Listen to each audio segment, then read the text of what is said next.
La vida no es muy seria en sus cosas fue publicado en la revista América, número 40, el 30 de junio del año 1945.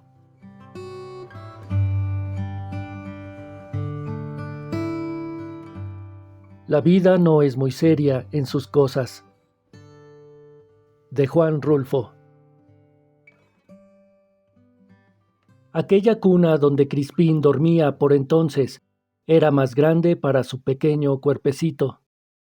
Él, sin conocer todavía la luz, puesto que aún no nacía, se dedicaba solo a vivir en medio de aquella oscuridad y a hacer, sin saberlo, más y más lentos cada vez los pasos que daba su madre al caminar por los corredores, por el pasillo y, a veces, en alguna mañana limpia, yendo a visitar el corral, donde ella se confortaba, haciendo renegar a las gallinas, robándoles los pollitos y escondiéndose 2 o 3 abajito del seno, quizá con la esperanza de que a su hijo se le hiciera la vida menos pesada, oyendo algo de los ruidos del mundo. Por otra parte, Crispín, a pesar de tener ya 8 meses ahí dentro, no había abierto ni por una sola vez los ojos. Hasta se adivinaba que, acurrucado siempre, no había intentado estirar un brazo o alguna de sus piernitas. No, por ese lado no daba señales de vida, y de no haber sido porque su corazón tocaba con unos golpecitos suaves la pared que lo separaba de los ojos de su madre, ella se hubiera creído engañada por Dios, y no faltaría, ni así tantito, para que llegara a reclamarle, aunque solo fuera en secreto.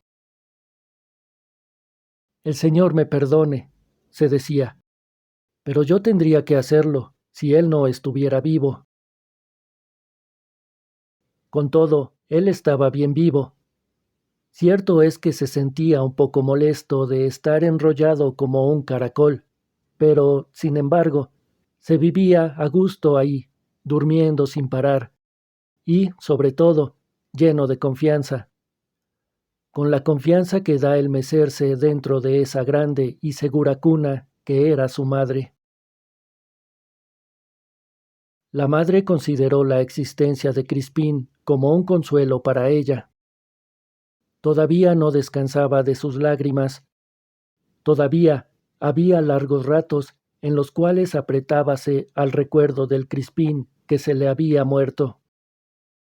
Todavía, y esto era lo peor para ella, no se atrevía a cantar una canción que sabía para dormir a los niños. Con todo, en ocasiones, ella le cantaba en voz baja, como para sí misma, pero enseguida se veía toda rodeada por unas ganas locas de llorar, y lloraba como solo la ausencia de aquel podía merecerlo. Luego se acariciaba su vientre y le pedía perdón a su hijo. En otras, se olvidaba por completo de que su hijo existía. Cualquier cosa venía a poner frente a ella la figura de Crispín, el mayor. Entonces entrecerraba los ojos, soltaba el pensamiento y, de ese modo, se le iban las horas correteando tras de sus buenos recuerdos. Y era en aquellos momentos, sin conciencia, cuando Crispín golpeaba con más fuerza en el vientre de ella y la despertaba. Luego, a ella, se le ocurría que los latidos del corazón de su hijo no eran latidos, sino más bien era una llamada que él le hacía como regañándola por dejarlo solo e irse tan lejos. Y se ponía enseguida a conseguir un montón de reproches que se daba a sí misma, no parando de hacerlo hasta sentirse tranquila y sin miedo. Porque eso sí, tenía un miedo muy grande de que algo le sucediera a su hijo, mientras ella se la pasaba sueñe y sueñe con el otro. Y no le cabía en la cabeza sino desesperarse al no poder saber nada. ¿Acaso sufra?, se decía. ¿Acaso se esté ahogando ahí adentro, sin aire? ¿O tal vez tenga miedo de la oscuridad?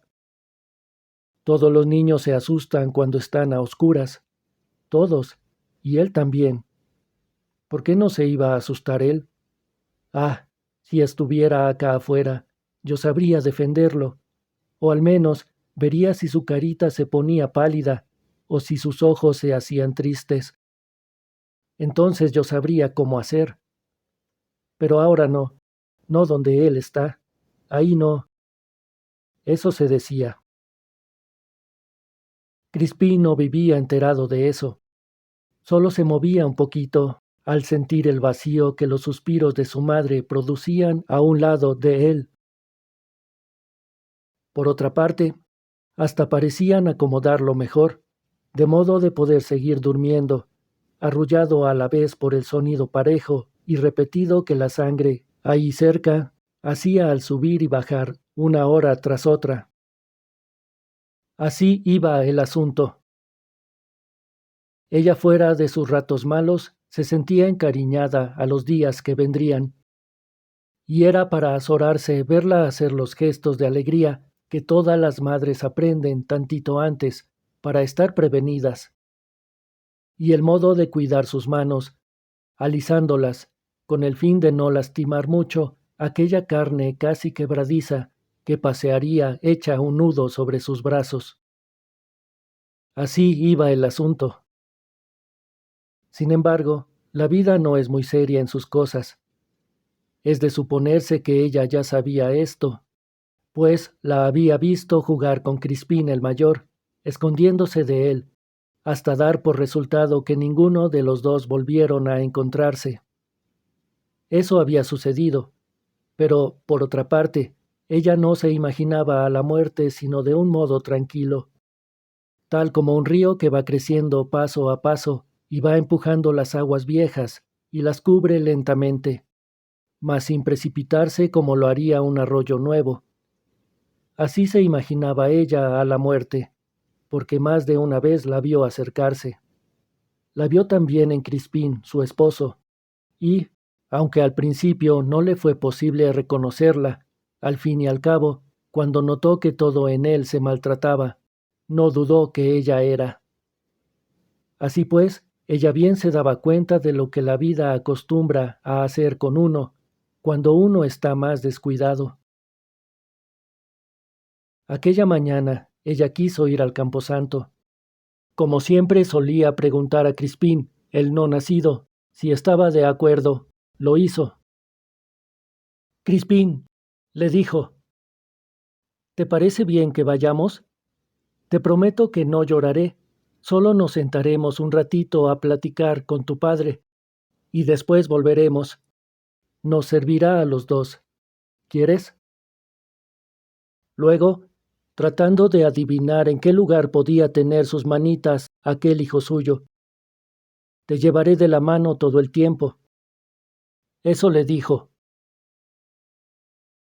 Abrió la puerta para salir, pero enseguida sintió un viento frío, agachado al suelo, como si anduviera barriendo las calles.